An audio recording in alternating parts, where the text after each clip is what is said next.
ஒரு பெண்ணுக்கு மாமியார் மாமனாரை பார்க்கணுங்கிறது கடமையா இல்லையா? கண்டிப்பா கடமை தான். அந்த பிள்ளைய அந்த ஆண் கிட்ட இருந்து எல்லா சுகத்தையும் அனுபவிச்சுக்கிறீங்க, எல்லா நன்மையும் அடைஞ்சுக்கிறீங்க. அவங்க இந்த உலகத்துக்கு காரணமாக இருந்த அல்லாஹ் நாடி அந்த 2 பேரை பாக்குறது நமக்கு பெரிய கடமை. அவங்கள மட்டும் இல்ல, கஷ்டப்படுற எல்லாரையும் பாக்குறது நமக்கு கடமை தான்.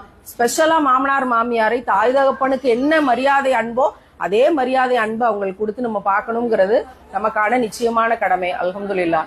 அதை தவறணும் அப்படின்னா நம்ம தான் நஷ்டவாளி, நமக்குரிய சொர்க்கத்தை நம்ம இழக்கிறோம். அதனால கண்டிப்பா மாமனார் மாமியார் தாய் தகப்பன் என்ன செஞ்சாலும் அவங்கள மன்னிச்சு அவங்களுக்காக உதவி செய்யுங்க கடைசி காலத்துலங்கிறதுதான் இஸ்லாம் சொல்லுது.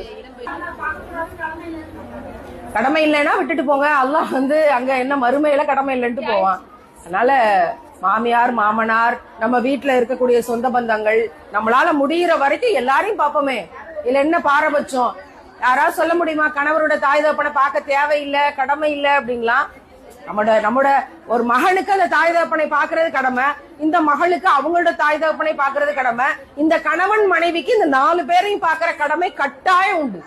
அவங்க அதனால நஷ்டம் அடைஞ்சாங்கன்னா அதனுடைய நோவினைகள்ல நமக்கும் பங்கு உண்டு. சரி, அல்ஹம்துலில்லாஹ்.